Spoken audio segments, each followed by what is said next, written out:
हाँ जी, वो टेबल जो टेबल हमने क्रिएट किया था वो टेबल क्रिएट करें जल्दी से, ठीक है, और कंस्ट्रेंट को इम्प्लीमेंट करें, वो जो यूनिक की कंस्ट्रेंट हमने इम्प्लीमेंट की है। अभी मैं रैंडमली किसी का भी काम चेक करने लगा हूँ, बस 5 मिनट का।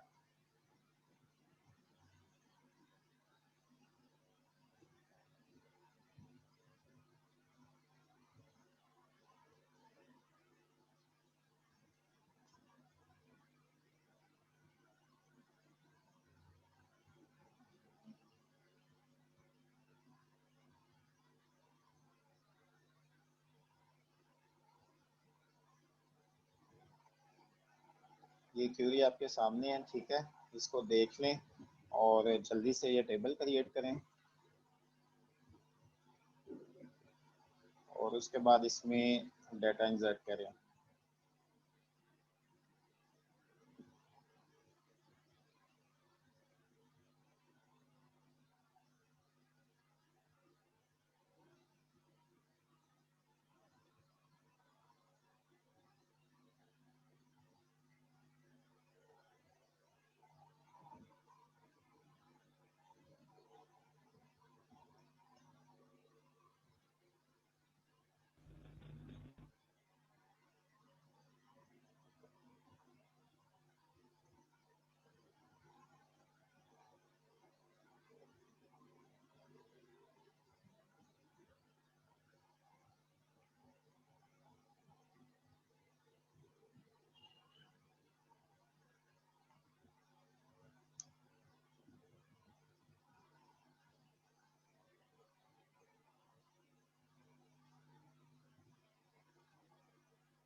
हाँ जी, टेबल क्रिएट कर लिया आपने?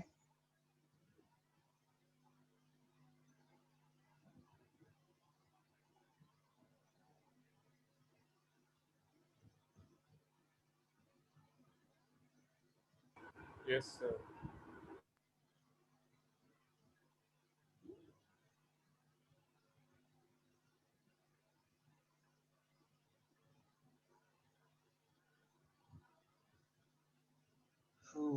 मोहम्मद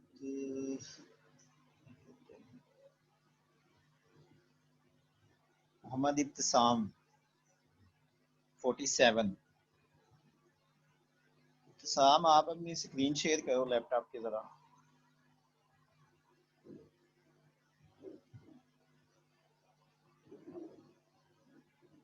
इब्तिसाम, आवाज आ रही है?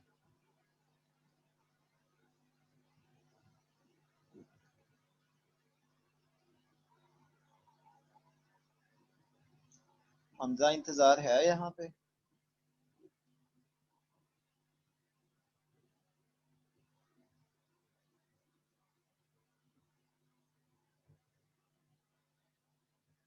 शहजेब आबिद,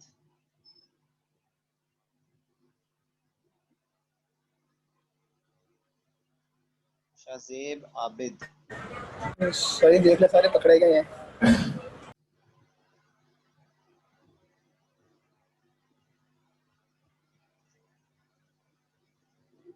शहरियार अहमद,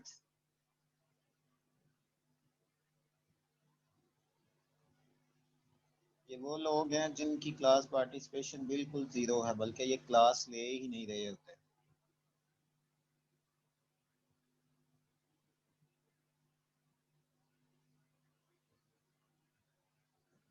शहरियार अहमद भी नहीं है, ठीक है, आता भी है हर दफा लेट है। उमैर बिलाल,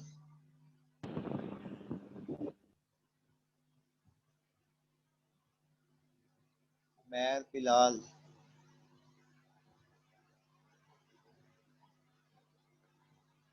यासिर रमजान,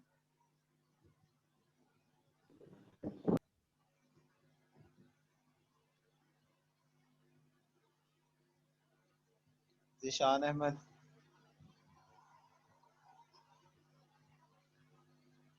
जिशान अहमद,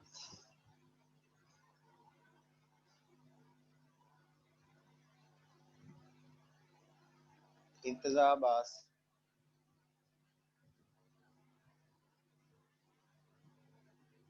इंतज़ा अब्बास,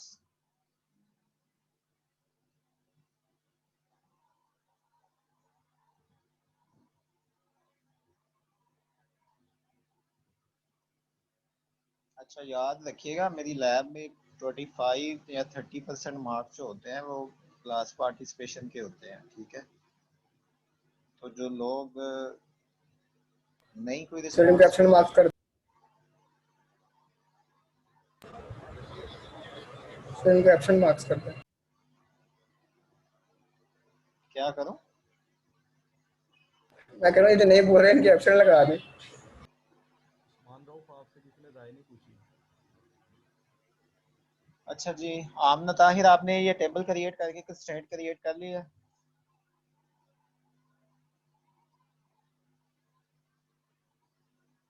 आमना ताहिर,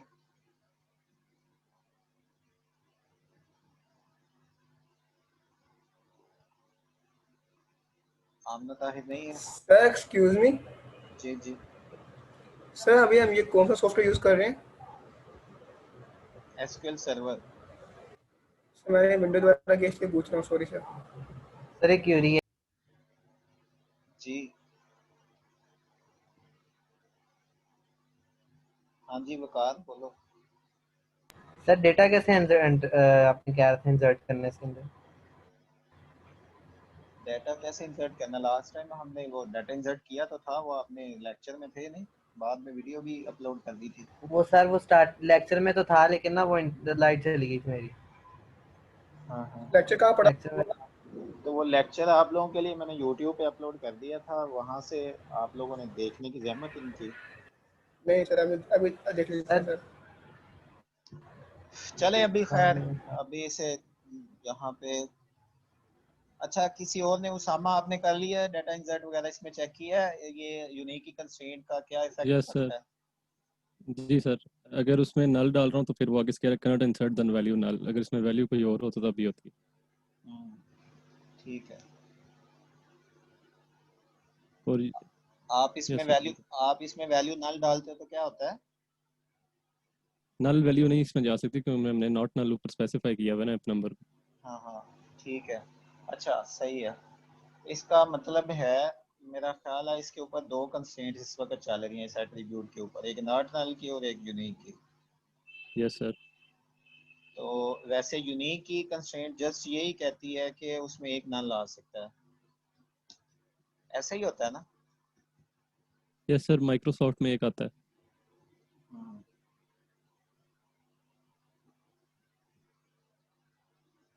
ठीक है। चलें जी, क्या नाम है, वकार आप देख लो डाटा इंसर्ट किस तरह से करना था, सिंपल है। यहाँ पे इंसर्ट फर्स्ट रो इन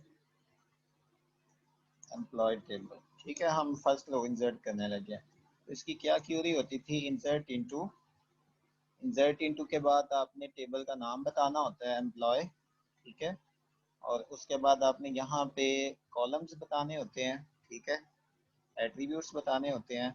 तो एम्प आईडी और उसके बाद एम्प नंबर और उसके बाद आपने वैल्यूज़ बतानी होती है, ठीक है। वैल्यूज़ में सपोज करें 1 है और ये भी 1 है, ठीक है। तो ये क्यूरी हमारी ख़त्म हो रही है तो सेमीकोलन लगा दें। ये चीज़ याद रखनी है, इंसर्ट इनटू के बाद यहाँ पे टेबल का नाम आएगा और उसके बाद ब्रैकेट्स में आपने एट्रीब्यूट्स का नाम लिखना है, ठीक है, और उसके बाद वैल्यूज़ और वैल्यूज़ के बाद ब्रैकेट्स में वैल्यूज़, ठीक है। तो ये 1 to 1 इनकी कोरेस्पोंडेंस होती है। 1 to 1 से मुराद है ये फर्स्ट वैल्यू इस फर्स्ट एट्रीब्यूट की वैल्यू है, ठीक है, और ये सेकंड वैल्यू इस सेकंड पैरामीटर की वैल्यू है, ठीक है। तो इस क्यूरी को सेलेक्ट करें और इंसर्ट करें, इसको एग्जीक्यूट कर दें, ठीक है। तो इसके बाद क्या कहते हैं, चेक कर लें इसको एक दफ़ा, डेटा को सिलेक्ट स्टैटिक फ्रॉम एम्प्लॉय, ठीक है। तो ये भी क्यूरी आपकी यहाँ पे कंप्लीट हो गई। और उसके बाद यहाँ पे आपने क्या किया, ठीक है, ये देखिए एम्प्लॉय आईडी 1 है और एम्प नंबर भी 1 है, ठीक है। तो अभी हम क्या करते हैं, अभी हम एक सेकंड रो इंसर्ट करते हैं। अभी आपने यहाँ से समझना है, अभी हम करने क्या लगे हैं, ये एम्प आईडी तो वैसे ही प्राइमरी की है, तो इसको हम 2 कर देते हैं और एम्प नंबर हम 1 ही रहने देते हैं। यहाँ पे एक एरर आना है, ठीक है, वो देखिएगा ज़रा, ठीक है। यहाँ पे एरर क्या आना है, क्यों एरर आया वो लिखा भी हुआ है। एरर एरर को आप लोग थोड़ा सा पढ़ के खुद से रीड करें। और यहाँ पे लिखा हुआ है वायलेशन ऑफ यूनिक की, ठीक है, यूनिक की कंस्ट्रेंट। हमने यूनिक की कंस्ट्रेंट लगाई है, ठीक है। आगे उसने उसका नाम भी बताया, ये वो नाम जो हमने रखा हुआ है, ठीक है। आगे वो क्या कह रहा है, can not insert duplicate key in the object employ, the duplicate key value is 1, ठीक है। तो मसला क्या आ रहा है, मसला वही आ रहा है कि हमने कंस्ट्रेंट डिफाइन की हुई एम्प नंबर के ऊपर यूनिक की। इसका मतलब है इसकी वैल्यू कभी भी डुप्लीकेट नहीं होगी। तो पहले 1 उसमें मौजूद है, हम फिर 1 पास कर रहे हैं, सेकंड रो में भी हम 1 भेज रहे हैं, ठीक है। तो इस वजह से मसला आ रहा है, तो यहाँ पे 2 डिफाइन कर दें, ठीक है, और इसको एग्जीक्यूट करें। तो ये क्या कहते हैं, आपके पास इस वक्त जो है वो 2 रोज हो चुकी है, ठीक है जी। तो ये देखें जी, ये हमारे पास जो है वो क्या कहते हैं 1 1 2 2, ठीक है जी। हमारे पास ये हमारे पास रिकॉर्ड है। चले अभी हम एक और अभी देखिएगा। अच्छा समझ आ रही है सबको, ये आसान है, कोई मुश्किल नहीं है। जो लोग नहीं भी बोल रहे उनको भी समझ आ यस रही है सर, कि आ रही है। Yes sir, yes. जी सर आ रही समझ। जी सर आ रही है, वो यस सर समझ आ रही है। देख रहे हैं साथ साथ सर। अच्छा अभी थर्ड रो पे आते हैं। यहाँ पे एक मसला मैं करने लगा, वो देखिएगा जरा। इंसर्ट थर्ड रो,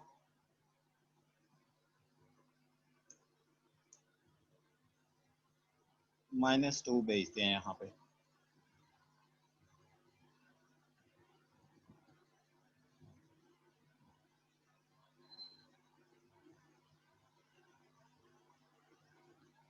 ठीक है। वो प्राइमरी की वायलेशन है क्योंकि वो 2 वाली पहले है।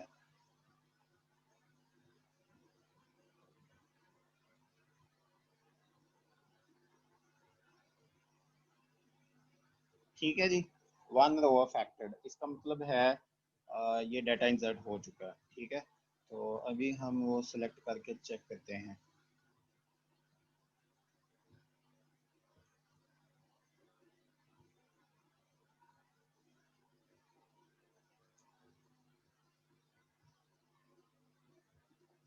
अभी देखें जी, यहाँ पे देखें जरा, इस रो को देखें,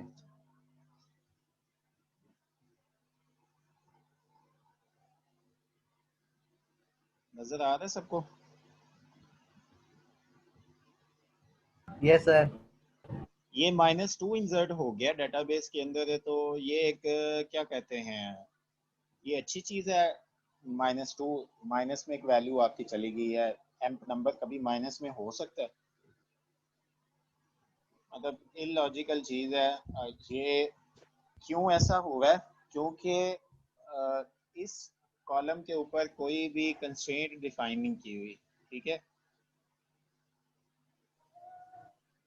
तो क्या कहते हैं, अगर तो फ्रंट एंड पे आपकी कोई लैंग्वेज चल रही हो, जैसे फ्रंट एंड पे आपने जावा में कोई सॉफ्टवेयर बनाया हुआ है या PHP में या C# में, तो वहाँ से भी वैल्यूज आ रही होती हैं। तो फ्रंट एंड पे भी आपको उस तरह के चेक ही लगाने पड़ते हैं, ठीक है। मतलब फ्रंट एंड पे भी जब यूज़र कोई फॉर्म में डाटा इंसर्ट करता है, सपोज करें वहाँ पे एम नंबर एंटर होना है, वहाँ पे एक फॉर्म का एक बना हुआ है इनपुट बॉक्स बना हुआ है, तो वहाँ पे -2 एंटर कर देता है। तो वहाँ पे मतलब मल्टीपल वेज हैं, वहाँ पे आप क्लाइंट साइड वैलिडेशन कर सकते हैं, आप jQuery जावास्क्रिप्ट के थ्रू वैल्यू को चेक कर सकते हैं, या आपकी सर्वर साइड वैलिडेशन भी हो सकती है, जो भी आपकी PHP लैंग्वेज है या जो भी है, ठीक है, तो वो भी इसको चेक कर सकता है। लेकिन अगर आप जस्ट आप सर्वर पे डायरेक्ट काम कर रहे हैं, तो फिर आपको जो है फिर आपको यहाँ पे फील्ड्स के ऊपर जो है कंस्ट्रेंट्स कोई ना कोई डिफाइन करनी पड़ेंगी। तो ये इस चीज़ यहाँ पे -2 आ गया, ठीक है। तो ये बड़ी गलत बात है। या अगर सपोज करें यहाँ पे एम्प नंबर की जगह कोई प्राइस का कॉलम होता है, तो वहाँ पे किसी चीज़ की प्राइस -2 लिखी जाती, ठीक है। तो ऐसी ऐसी प्रॉब्लम्स को सॉल्व करने के लिए कंस्ट्रेंट्स ही होती हैं, ठीक है। तो एक कंस्ट्रेंट तो हमने देख लिया, जिसको हम कहते हैं यूनिक की कंस्ट्रेंट, ठीक है। तो यूनिक जो है वो एम्प नंबर, क्योंकि हर एम्प्लॉय का नंबर यूनिक होगा। जैसे हमारे सुपीरियर में हमारा एम्प्लॉय नंबर है, हर एम्प्लॉय का एक नंबर यूनिक है, अपना है, ठीक है। तो किसी का डुप्लीकेट नहीं होता। तो हमारी इसी तरह इसको हम कहते हैं ये यूनिक है, तो इसके ऊपर हम यूनिक कंस्ट्रेंट लगा सकते हैं, ठीक है। इसी तरह सपोज करें एम्प्लॉय क्या कहते हैं एम्प्लॉय है, तो इसकी एक फील्ड कोई सैलरी वाली भी एक इसकी फील्ड होगी, ठीक है। तो सैलरी वाली जो फील्ड है, ठीक है, तो उसमें आप कोई भी वैल्यू नेगेटिव नहीं रख सकते। अच्छा चले, मुझे ऐसा है, आपके पास 2 मिनट है, मैं आपको 2 मिनट देता हूँ, ठीक है। मुझे सर्च करके बताएं कि एक टेबल पहले से एग्जिस्ट कर रहा है, और उसके अंदर ये टेबल हमने जो भी क्रिएट किया था, ठीक है, ये जो हमने टेबल क्रिएट किया था, इसके इसमें 2 फील्ड्स हैं अभी तक, एम्प आईडी है और एम्प नंबर है। मैं एक और तीसरी फील्ड भी इसमें लेके आना चाहता हूँ, एम्प सैलरी, ठीक है। तो एम्प सैलरी वाली फील्ड कैसे इसमें ऐड होगी? 2 मिनट है आपके पास, जरा सर्च करके मुझे बताएं उसकी क्यूरी क्या होगी। क्यूरी के थ्रू आपने करना है ये काम, क्यूरी बतानी है आपने।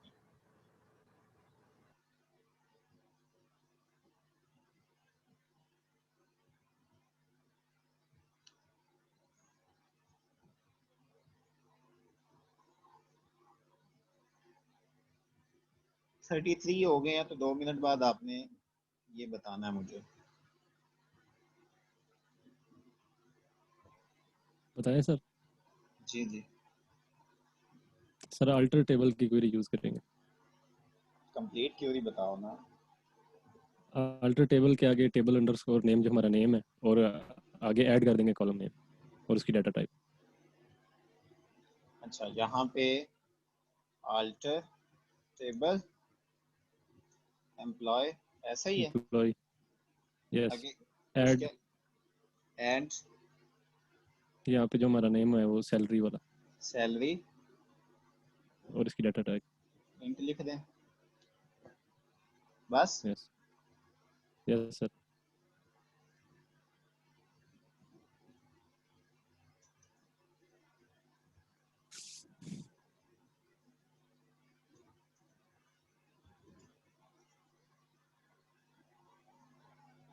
ठीक है जी। अच्छा जी, यहाँ पे देखें, आपने अभी तक देखा होगा आप क्रिएट यूज करते रहे बार बार, तो अब यहाँ पे अल्टर लिखा हुआ है। तो अल्टर भी एक डीडीएल क्यूरी है, ठीक है। जिस तरह क्रिएट जो है वो डीडीएल एक क्यूरी है, तो अल्टर भी एक डीडीएल है। डीडीएल क्यों है? क्योंकि हम एक एंट्री या एक टेबल के स्ट्रक्चर को मॉडिफाई कर रहे हैं। स्ट्रक्चर से क्या मुराद है कि उसमें पहले 2 कॉलम है तो तीसरा कॉलम भी ऐड कर रहे हैं, ठीक है। या उसमें पहले 4 कॉलम है तो एक डिलीट करना चाह रहे हैं कॉलम, ताकि एक कॉलम डिलीट होकर 3 रह जाएं, ठीक है। या किसी कॉलम की डाटा टाइप आप चेंज करना चाहते हैं, जैसे सपोज करें शुरू में आपने किसी कॉलम की टाइप जो है वो करेक्टर रखी और 10 करेक्टर रखे, बाद में आपकी रिक्वायरमेंट बढ़ गई, वहाँ पे 10 नहीं 100 करेक्टर मैक्सिमम मिनिमम चाहिए, तो अब फिर आपने उसके स्ट्रक्चर को चेंज करना है। तो ऐसी जितनी भी मॉडिफिकेशंस होंगी जो टेबल की डेफिनेशन को जाके चेंज करेंगी, डाटे की बात नहीं हो रही, टेबल की डेफिनेशन। टेबल की डेफिनेशन से क्या मुराद है? टेबल के कॉलम को ऐड करना एग्जिस्टेंट टेबल के, ठीक है, या उसको डिलीट करना, या उनकी डेटा टाइप्स को चेंज करना, ठीक है। इस तरह की सारी जो क्यूरीज होती हैं वो आल्टर के थ्रू की जाती हैं, ठीक है। तो उसका सिंटैक्स क्या होता है? आपने आल्टर लिखना होता है, ठीक है, आल्टर, और उसके बाद टेबल, जैसे लिखते होते थे क्रिएट और उसके बाद लिखते थे टेबल, ठीक है। तो यहाँ पे आल्टर टेबल और उसके बाद जो आपके टेबल का नेम जो आपने रखा हुआ है, ठीक है, और उसके बाद सर आल्टर क्या काम करता है? यही तो घंटे से बता रहा था भाई। आल्टर, जब भी आपने कोई सर मेरा नेट स्लो था, मुझे आवाज नहीं थी आ रही सही। अब सही नेट सर सही हुआ है। आल्टर से मुराद है कि हमारे पास अभी जो हमने टेबल क्रिएट किया हुआ ना अभी तक, उसमें सिर्फ 2 कॉलम्स हैं, ठीक है, यहाँ पे। जी तो 2 कॉलम कौन कौन से? एक एम्प आईडी है और एक एम्प नंबर है, ठीक है। हम यस सर। एक तीसरा कॉलम भी ऐड करना चाहते हैं सैलरी के नाम जी से, ये वाला, ठीक है। जी तो यस सर। जब भी किसी एग्जिस्टिंग टेबल के अंदर, एग्जिस्टिंग से मुराद है अब आप टेबल नए सिरे से क्रिएट नहीं करना जा रहे, ठीक है। जी नए सिरे से टेबल क्रिएट करेंगे तो उसमें सपोज करें आपकी 1000 रिकॉर्ड्स पहले पड़े हुए हैं, तो वो तो सारे आपके जो है वो रिकॉर्ड्स भी चले जाएंगे, ठीक है। तो यस सर। आपने फिर उसको आल्टर करना होता है। आल्टर करके, आल्टर लिखे, उसके बाद टेबल, और उसके बाद टेबल का नेम लिखा एम्प्लॉय, उसके बाद हमने कोई फील्ड ऐड करनी है तो हम ऐड लिखेंगे, ठीक है। एक नई फील्ड ऐड करने जा रहे हैं, ठीक है, तो हम ऐड लिख रहे हैं, ठीक है। और ओके सर। उसके बाद फील्ड का नाम क्या है? सैलरी, और उसकी डेटा टाइप क्या है? इंट है, ठीक है। तो ठीक है सर। इसको हम इस तरह से सिलेक्ट सर करके, मीन्स के एक दफ़ा टेबल हम क्रिएट कर लेते हैं तो उसको हम बाद में मॉडिफाई उसके अंदर नहीं कर सकते, मीन्स के उसके बाद हम उसके अंदर ऐड कर सकते हैं आल्टर की ये क्यूरी हाँ यूज़ जी, करके। सर आपने अच्छा, फॉर एग्जांपल हमें जैसे हमारे अगर लेते हैं अंदर एम्प्लॉय नंबर था, अब हम चाहते हैं कि हम एम्प्लॉय नंबर ना रहे, उसकी जगह हम एम्प्लॉय डेजिग्नेशन चाहते हैं या फिर हम एक कॉलम डिलीट करना चाहते हैं, तो वो कैसे होगा? पहले ऐड तो कर लो भाई, डिलीट भी कर लेंगे, अभी तो हम सर ऐड वो कर, मैंने कर ठीक है, ठीक है सर। अभी डिलीट का इसके बाद बताने लगा हूँ, अभी ऐड तो होने दो अभी, ठीक है जी। इसको सेलेक्ट करें, इसको एग्जीक्यूट करें, ठीक है जी। Command completed successfully. तो क्या कहते हैं, यहाँ पे हमारी सेलेक्ट वाली क्यूरी थी, ये वाली,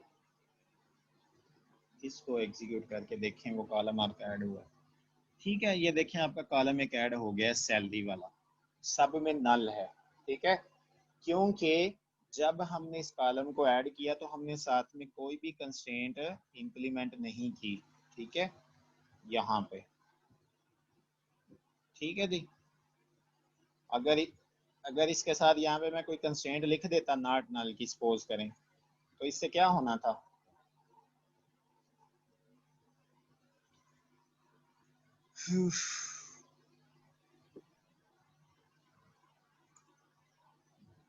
हाँ जी, इससे क्या होना था? कोई उसमें एरर बता देना था। सर एरर ही आएंगे क्योंकि एरर देना था उसमें। यूनिक है इसलिए। ये इसकी प्रैक्टिस करके चेक कीजिएगा, फिर आपको पता चलेगा। वो एरर तो आना था, लेकिन वो एरर क्यों आना था? वो एरर इसलिए आना था कि एक कॉलम अभी एग्जिस्ट नहीं कर रहा और उसको हम क्रिएट करके और साथ ही कह रहे हैं वो नॉट नल हो, ठीक है। अभी वो क्रिएट हुआ है और साथ ही हम उसको कह रहे हैं नॉट नल हो, तो मतलब वहाँ उस पे वैल्यूज कहाँ से आएंगी? अभी तो क्रिएशन के टाइम जो फेज पे है, ठीक है। तो बाय डिफ़ॉल्ट जब भी आप नया कॉलम ऐड करते होते हैं किसी भी एग्जिस्टिंग टेबल में, तो वो उसको बाय डिफ़ॉल्ट नल क्रिएट किया जाता है, ठीक है। तो जब उसके बाद जो है हम उसके ऊपर कंस्ट्रेंट्स जो है वो सेट कर सकते हैं। तो अभी हमारे पास सैलरी का कॉलम जो है वो क्रिएट हो चुका है, ठीक है। तो अभी हम क्या करते हैं, चेक की कंस्ट्रेंट जो है यूज करते हैं। चेक कंस्ट्रेंट, ठीक है। चेक की कंस्ट्रेंट क्या होती है? ये चेक की कंस्ट्रेंट क्यों हम लगाने लगे हैं? कंट्रोल सी और यहाँ पे एम्प आईडी, एम्प नंबर और सैलरी, ठीक है। तो -50,000, ठीक है। सपोज करें ये वैल्यू इसमें हम भेज रहे हैं, इसको एग्जीक्यूट कर दें। अच्छा एक मिनट, वो ही उसका वो पहले से उसमें 3 वैल्यू मौजूद है, ठीक है। ये 4 है और ये 4 है, ठीक है जी। तो ठीक है जी, 1 रो अफेक्ट हो चुकी है। तो अभी डाटा सेलेक्ट करके चेक कर लें।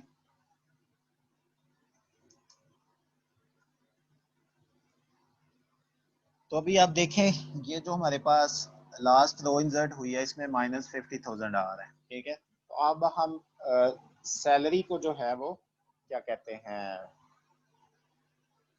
सैलरी के ऊपर कंस्ट्रेंट चलाने लगे हैं, ठीक है जी। तो now create check constraint on salary column, ठीक है। सैलरी कॉलम के ऊपर कंस्ट्रेंट लगाने लगे हैं, ठीक है। अच्छा जी, तो अभी तक तो आपने कंस्ट्रेंट देखी है क्रिएशन के टाइम पे, ठीक है। जब हम टेबल क्रिएट कर रहे थे उस वक्त कंस्ट्रेंट देखी है। अब आपका टेबल क्रिएट हो चुका है, तो बाज़ औक़ात ऐसा भी होता है कि टेबल क्रिएट हो चुका है, आपकी जो कंस्ट्रेंट की रिक्वायरमेंट बाद में आती है, ठीक है। तो उसका भी वही मेथड है। देखें एक टेबल, एक कॉलम पहले से एग्जिस्ट कर रहा है सैलरी का, मैं उसके ऊपर कंस्ट्रेंट लगाना चाहता हूं। तो असल में मैं क्या कर रहा हूं, मैं टेबल की जो स्ट्रक्चर है मैं उसको मॉडिफाई करना चाह रहा हूं। तो यहाँ पे भी वही केस है आल्टर वाला, आपने आल्टर करना है। आपने सैलरी कॉलम की डेफिनेशन को सपोज करें आपने आल्टर करना है, उसके स्ट्रक्चर को आल्टर करना है, ठीक है। तो अब क्रिएट नहीं करना आपने, क्रिएट आपका हो चुका है, आपके पास emp ID, emp number, salary मौजूद है पहले से। अब आपने आल्टर करना है हमेशा से, ठीक है। तो आल्टर टेबल एम्प्लॉय, ठीक है। और उसके बाद हम क्या करेंगे, ऐड, ठीक है। अब देखें अब कंस्ट्रेंट ऐड करनी है, तो जब भी कोई चीज ऐड करनी है तो आपने पहले ऐड लिखना है, उसके बाद वही चीज है कंस्ट्रेंट। उसके बाद कंस्ट्रेंट का क्या नाम था, employ underscore salary underscore check, ठीक है। ये इसका नाम मैंने इस तरह से रखा, नाम से पता चल रहा है पहले एंटिटी का नाम है, फिर कॉलम का नाम है और फिर उसको उसके ऊपर चेक की कंस्ट्रेंट है, ठीक है। तो इसके बाद हमने क्या लिखना है, चेक, और उसके बाद ब्रैकेट्स हैं, और ब्रैकेट्स में हम क्या कहते हैं, सैलरी ग्रेटर देन 0, ठीक है। तो इसमें हम क्या थोड़ी आया करें, ऐसे करें थोड़ी सी, फिर उधर ले जाए पीछे।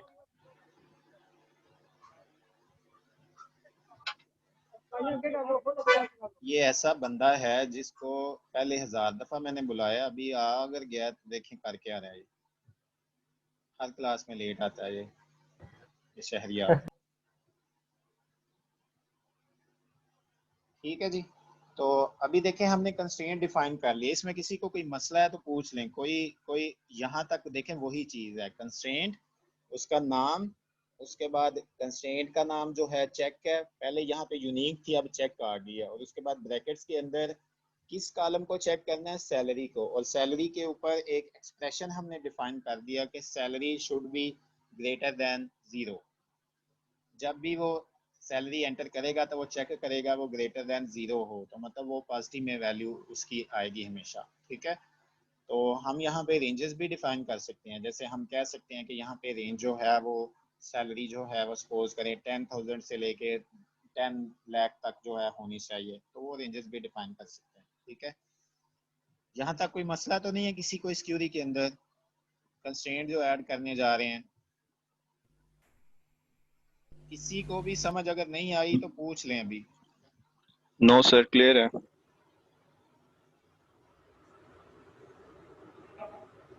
हाँ जी, ये राना साहब, ये वजाहत नकवी। हाँ जी, हाँ जी वजाहत साहब। Yes sir. हाँ जी, आपने हैंड रेज किया है, बताएं क्या पूछना। नो सर, वो गलती से हो गया सर। क्लियर है सर। अच्छा ठीक है, यहाँ पे हमारी क्यूरी खत्म हो रही है तो यहाँ पे सेमीकोलन लगा दिया। ठीक है जी, तो ये आपकी क्यूरी यहाँ से स्टार्ट होके यहाँ तक है, तो इसको एग्जीक्यूट करते हैं। अब देखिए मसला आ रहा है। ठीक है, ये मसला क्यों आ रहा है? इन एरर्स को आप पढ़ा करें और समझा करें। ठीक है, ये एरर आपके जो है, एरर पढ़ेंगे तो फिर ही आपकी लर्निंग होगी। The alter table statement conflicted with the check constraint. एक कॉन्फ्लिक्ट आ गया। कॉन्फ्लिक्ट क्यों आया वो अभी आगे देखिएगा जरा। The conflict occurred in database column salary. ठीक है, सैलरी वाले कॉलम के अंदर एक कॉन्फ्लिक्ट आया। क्यों कॉन्फ्लिक्ट आया वो मैं आपको दिखाता हूँ। यहाँ पे सिलेक्ट करें। ठीक है, ये जो -50,000 वाली वैल्यू है ना पहले से, इसकी वजह से कॉन्फ्लिक्ट आ रहा है। ठीक है, देखें हम इसके ऊपर चेक लगा रहे हैं एक कि सैलरी ऑलवेज जो है वो ग्रेटर देन होगी 0। ठीक है, लेकिन वहां जो पहले एक सैलरी किसी की पड़ी हुई है -50,000, उसका क्या होगा? असल में क्या है कि वो इस कॉलम के अंदर अभी तक 4 वैल्यूज हैं। पहला नल, दूसरा नल, तीसरा नल और चौथे पे -50,000 पड़ा हुआ है। तो वो हर रो के अंदर वो इस कॉलम की एक एक वैल्यू को चेक करता है। वहां पे पहले जो सारी वैल्यूज पड़ी हुई हैं उनके साथ किसी के साथ भी इसका अगर कॉन्फ्लिक्ट आ जाता है, तो नल के साथ तो इसका कॉन्फ्लिक्ट नहीं आ रहा, लेकिन -50,000 के साथ इसका कॉन्फ्लिक्ट आ गया, क्योंकि -50,000 जो है वो ग्रेटर देन 0 नहीं है। ठीक है, तो अब इसका मतलब है या तो आप उस -50,000 को पॉजिटिव में लेके आए या उस रो को डिलीट करें। ठीक है, वो कॉन्फ्लिक्ट इस वजह से आ रहा है, इसलिए वो कंस्ट्रेंट क्रिएट नहीं कर पा रहा। अब वो कंस्ट्रेंट में कुछ ऐसी चीज डिफाइन नहीं है कि वो ऑटोमेटिकली जो नेगेटिव नंबर होंगे वो उसको पॉजिटिव कर देगा। ठीक है, उसने कुछ नहीं करना। ये हमें देखना पड़ेगा कि ये किस वैल्यू के साथ ये कॉन्फ्लिक्ट अकर हो रहा है। ठीक है, तो यहाँ पे हम एक क्यूरी लिखते हैं, इसको डिलीट कर लेते हैं। सर फॉर एग्जांपल हमारे पास डाटा में कोई मल्टीपल रोज होती हैं, कोई 50 या 100 माइनस की में, तो फिर हम क्या सबको चेंज करने बैठ जाते हैं? हाँ जी, तो ऐसे ही है। आपको अगर कोई कंस्ट्रेंट क्रिएट आपने करनी है तो आप जो आपके किसी डाटे के साथ अगर कॉन्फ्लिक्ट आ रहा है तो आपको वो ठीक करना पड़ेगा, खुद से ही देखना पड़ेगा। ठीक है सर। अच्छा जी, तो चलें यहाँ पे हम सर करते इस तरह नहीं सर इस तरह नहीं हो सकता कि अगर हमारी वैल्यू हम चेक के मुकाबले में कोई और वैल्यू आ रही है हमारे पास जो उसके मुखालिफ है, तो वो वैल्यू राइट ही ना करे उसके अंदर?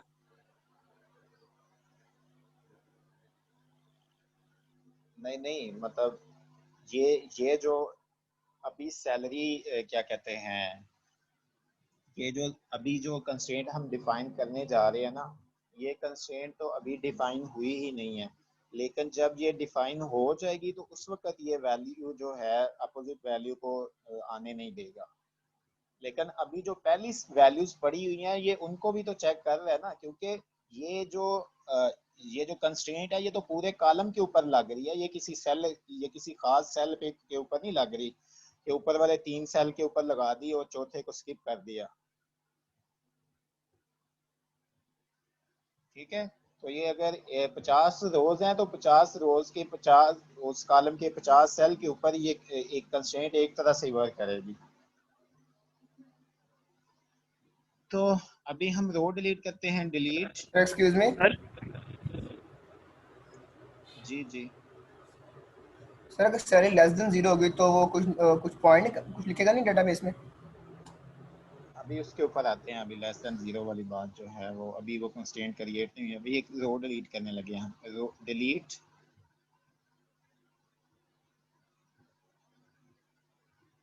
From employ where empid equal to 4। ठीक है, हम एक रो डिलीट करना चाह रहे हैं, ये वाली। ठीक है, तो ये सिंपल क्यूरी है, डिलीट फ्रॉम, जिस टेबल से डिलीट करना है, एम्प्लॉय वेयर के साथ उसको कंडीशन बता दी कि कौन सी रो डिलीट करनी है। वेयर किस बेस पे, प्राइमरी की बेस पे, साथ में प्राइमरी की वैल्यू बता दी 4, जहाँ पे उसे 4 मिलेगा प्राइमरी की में। तो प्राइमरी की में उसे यहाँ पे 1 मिलेगा, यहाँ पे 2 मिलेगा, 3 4, यहाँ पे उसे मैच हो जाएगी वैल्यू। ये सारी रो डिलीट कर देगा वो। ठीक है, तो इस क्वेरी को चलाते हैं। ठीक है जी, हमारे पास वो रो डिलीट हो चुकी है। हमारे पास अभी 3 रोज हैं बाकी, तो एग्जीक्यूट करते हैं। तो ये देखें हमारे पास रो डिलीट होगी। अभी उस कंस्ट्रेंट को दोबारा से चलाते हैं। हमारी ये जो चेक वाली कंस्ट्रेंट है, ठीक है, अभी देखें कंस्ट्रेंट क्रिएट हो गई है, कमांड कंप्लीटेड सक्सेसफुली। वो सिर्फ -50,000 की वजह से कॉन्फ्लिक्ट आ रहा था। ठीक है जी, तो आपका डाटा इंसर्ट हो चुका है। अभी इसी को दोबारा से चलाते हैं। कंट्रोल सी और